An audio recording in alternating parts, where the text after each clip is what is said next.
On October 18th, 1979, an event occurred of such magnitude in its importance and such daring in its scope that it would eventually change the world as we know it. I was born. I was an inquisitive and quiet toddler. There isn't much remarkable for me to say about this time of my life, except there was this one time when I strangled a snake with my bare hands.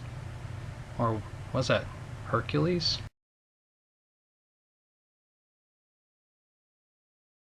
My birth was later followed by the births of my brother, in the center of this picture, and twin sisters. They are the two girls in this picture that look exactly alike. My parents couldn't be more prouder.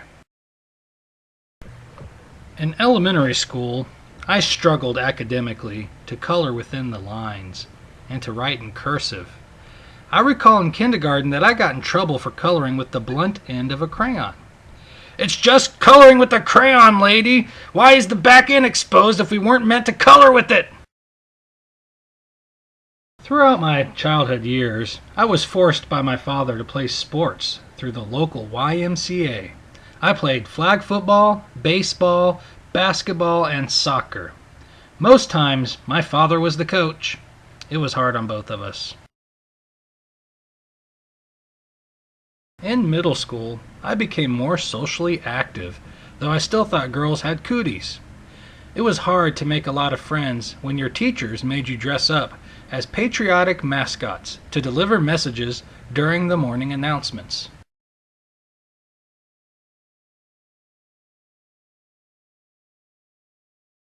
"Me father was a sailor in the U.S. Navy for 20 years. He was stationed in Virginia, Pensacola, and Jacksonville, Florida, where I moved while in middle school." I went to high school at Robert E. Lee in Jacksonville, Florida. You heard right. I went to a high school named after a Civil War general from the South. Many of the high schools in Jacksonville are named after Civil War veterans, including one named after Nathan B. Forrest, the man who would become the first Grand Wizard of the Ku Klux Klan. I held decent grades in high school, passing my AP Calculus test, which surprised both my instructor and yours truly.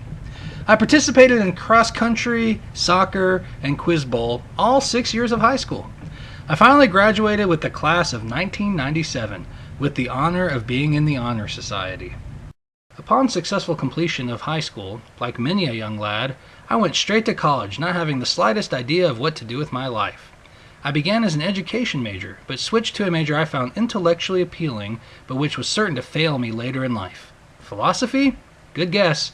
I majored in astronomy, though I did minor in math. I graduated from the University of Florida in 2001 with a worthwhile degree. I packed everything I could fit into one of the tiniest cars ever made and moved to Albuquerque, New Mexico, where I worked in call centers for a year. Life was grand. After a year of not getting anywhere, I went back to school. I went to the University of New Mexico. I intended to get another degree, this time in something slightly more useful, math. While I took a ton of great math classes and did well, I regrettably did not leave UNM with a degree in hand. Why? I refused to take another art history class. There is a girl in the story. Come on, you knew there would be. She was the reason I moved to Albuquerque in the first place. We had known each other since 7th grade. When I left New Mexico, I left with this little lady, and we got married at the naval base where we grew up, playing tag and riding bikes. I left New Mexico for graduate school at the University of Tennessee in Knoxville. It was here that I got my master's degree in mathematics, which made me qualified to teach math.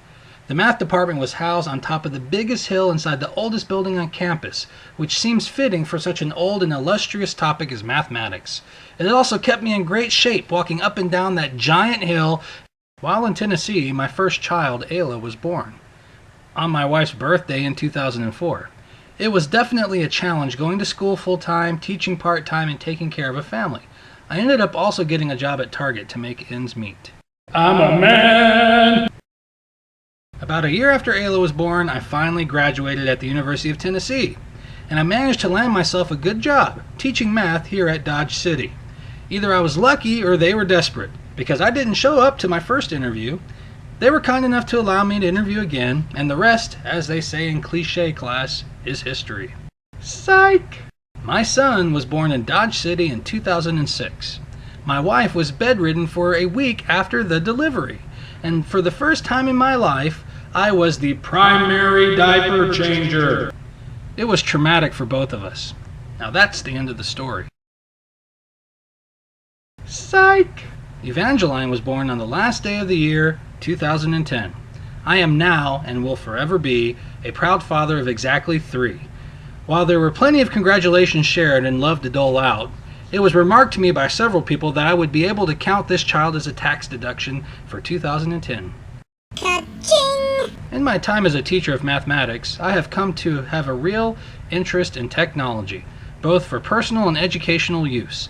In my spare time, I like to write HTML JavaScript code to create web pages. My website is at www.algebrahut.com. The website is a lot like my office, disheveled and unorganized, but I still know where everything is. I look forward to teaching you math someday soon. Maybe later today, maybe tomorrow, maybe next semester. No one knows what the future holds, except maybe Ray Kurzweil. Thank you very much.